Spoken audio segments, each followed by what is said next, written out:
Hey, it's Recovery Mom, and I kind of want to talk about a question that a human on YouTube gave to me a little bit ago.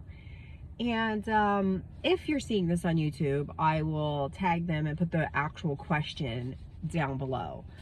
But the gist of it is they have had shitty jobs their entire life that has caused them to not be able to take regular meal breaks.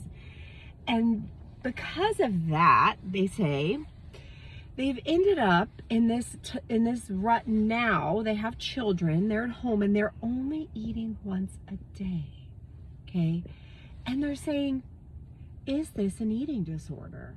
I only eat once a day. I serve meals for my kids, my family, whatever, but I myself am only eating once a day. I've been conditioned to do so.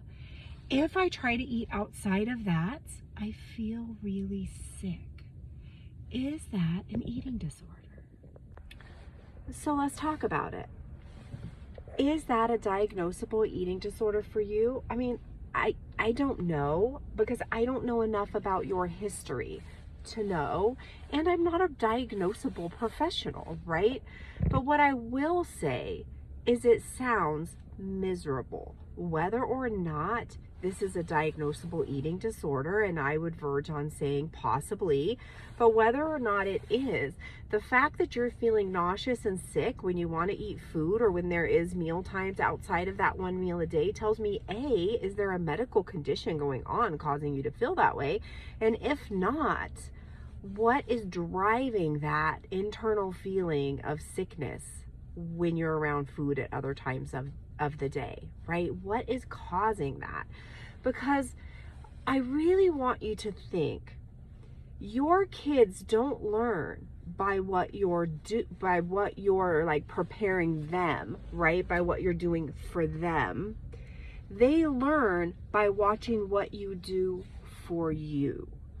So you're training them that eating once a day is good, wonderful, healthy, normal thing to do.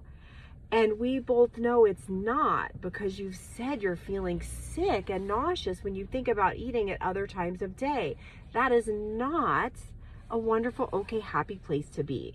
I want you to be in a place where you could eat cake at noon and it feel and taste wonderful and you're so happy you had it. I want you to be able to eat cupcakes at lunch with your kids, or a Happy Meal at McDonald's if that's what your kids want, right? I want you to be able to engage with them and partake in the food with them. And that is going to model a wonderful relationship with food for them, okay? And so how do you get there? How do you get there is a whole nother story. And so I'm gonna grab my coffee. So you get there by doing it, by making the changes. So A, if you feel like there's a medical issue going on causing you to feel this way, go see a gastroenterologist or a doctor if you have the ability and the means to do so. Okay, I understand that not everybody does. If you do, if you have insurance, if you have the capability, go get that checked out. Maybe there's something going on. If you don't think it's a medical condition happening and you want to change this, because it all comes down to, do you want to change this behavior or not, right? If it's not bothering your life and you're like, I love eating one meal a day, this is wonderful, I'm perfectly fine, then okay. But the fact that you wrote a comment about this and were curious if it was an eating disorder and were asking me this general question tells me that you are unhappy living this way, that you do not want to eat one meal a day, that you want to add more meals into your life, that you want to feel safe and happy around food during the day with your kids. And I want that for you. So you have to start. And you don't have to jump all in. I'm not saying that, but you do have to start somewhere. Can you have a piece of fruit or a yogurt or an Ensure or a Boost even, whatever feels safe to you? Can you have that when your kids are having breakfast? Can you start there, right?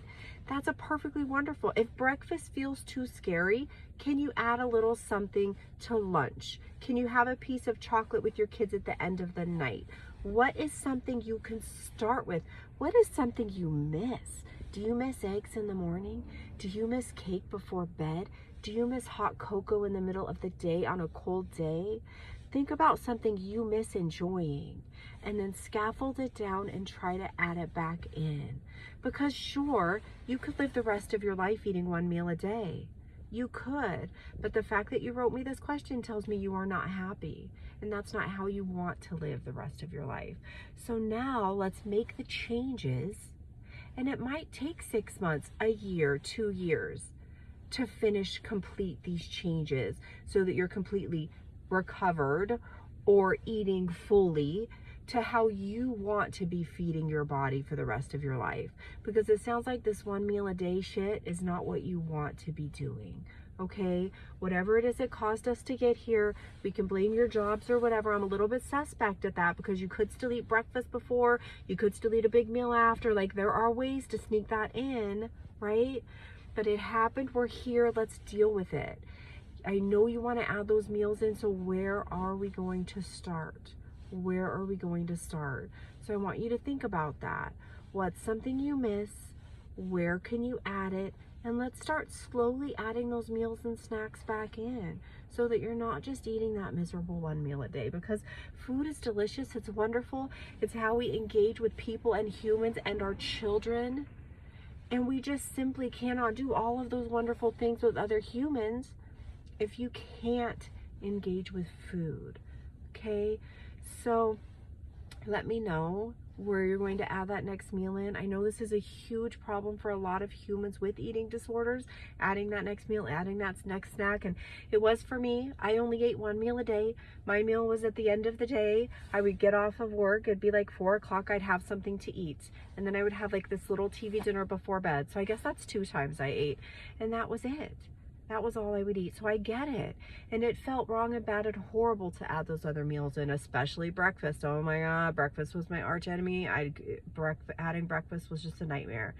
But now that I did it, I have breakfast every morning. In fact, lately my husband he has like a bunch of eggs. He's on a protein thing. He has a bunch of eggs for breakfast and I'm already at work. So he always makes me an extra egg because I'm too lazy to cook in the morning. And then the next day I use that egg. I literally microwave it for 30 seconds and I put an English muffin in the toaster. I slather mayo on there and I have an egg sandwich like every morning right now. That's been my breakfast. I can't imagine not having breakfast now. There was a time when I begged my dietitian to not make me eat breakfast. I used to tell her, other people don't eat breakfast, why should I eat breakfast? Well, guess what? I have an eating disorder. I need to eat breakfast for the rest of my life. And it sounds like you miss breakfast and you miss meals. So it's time for you to start adding those meals back in, all right? So let me know where you're gonna start.